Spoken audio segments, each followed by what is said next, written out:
Hello class. The following lesson is about linking the tables together by means of foreign keys. So you need to follow very carefully. I'll be as clear as possible so that you follow the lesson. All right. So for this lesson, there is need for us to create more tables. I don't want to work on the tables that already existed. We want to start from afresh so that you see what exactly is happening. So I'm going to start by creating a new database itself. New database.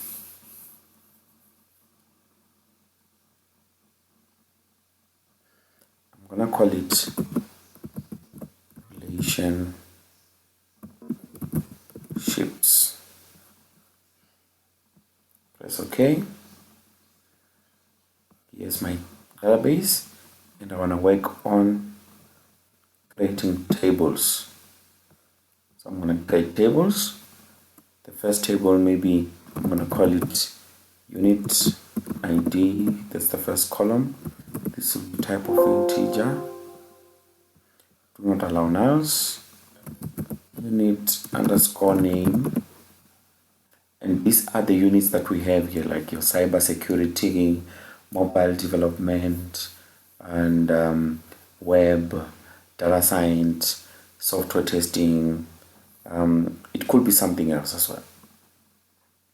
So we'll also put this unit name will be variable character of size 20. I'll also not allow nulls. The last one I'll just say maybe even this one is fine. Just the two of them is fine.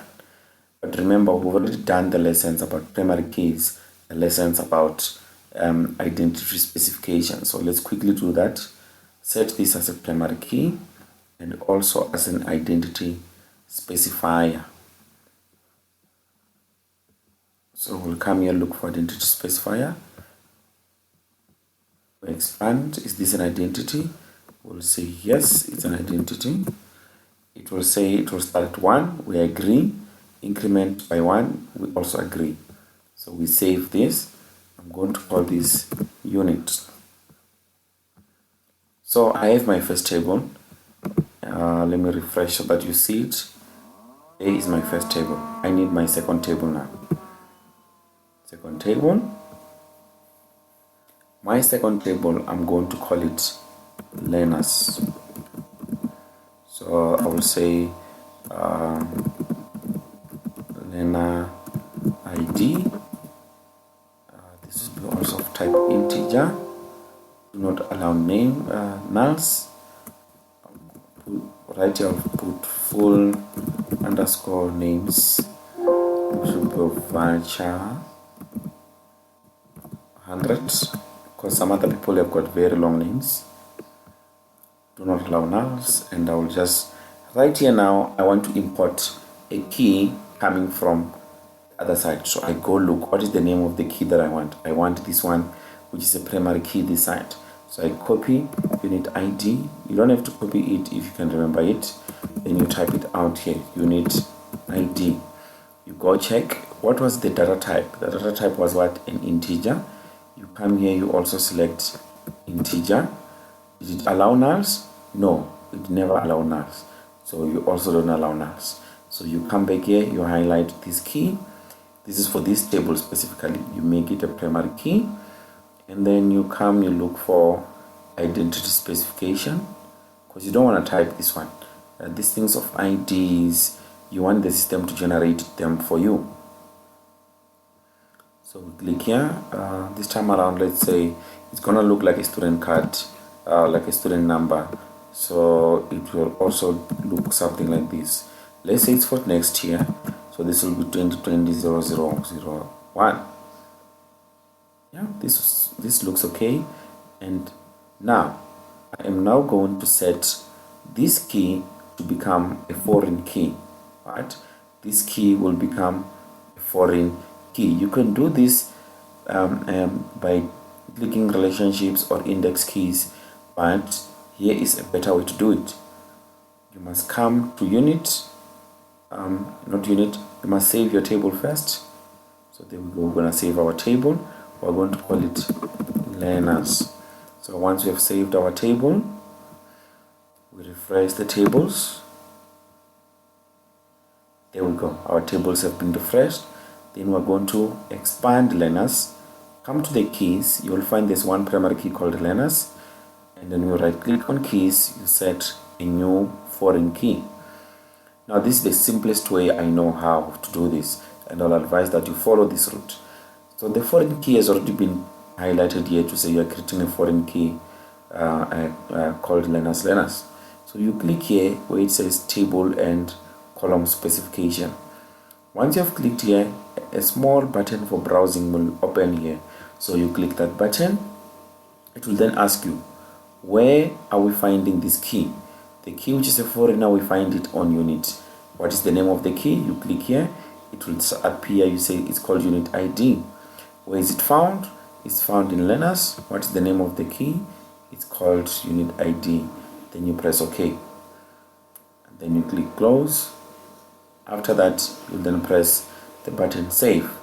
This should then pop up to say the changes you're about to make are about to affect two tables, right? So these two tables, it's unit and learners. You agree to those things. You agree. Then you have successfully created what we call a foreign key. If you refresh here, you will see a foreign key will appear here. Foreign key, learners from unit. So this is very simple to create. And what effect does this have? The effect here is that you can now go and say, I want to add a learner. Let's say top 200. You will see that you can add this key, but all in all, you can add this key as well from your head. So say the name of the person is Tendo Bakari.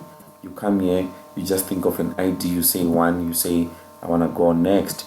It's not going to allow you because this unit ID does not exist. What does this mean? This means that now you must not only add a learner, you must start by adding what? A unit. So you come to a unit, first you edit a unit, and then you come here, unit name, let's say data science. Another unit, let's say web development.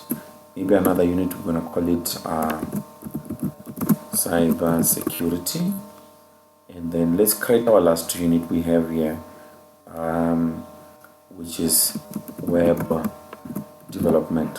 You could add more units yourself as time goes on. You don't have to be already have web dev. So I need to come up with a new unit, data science, web dev, cyber security, and mobile. So this will be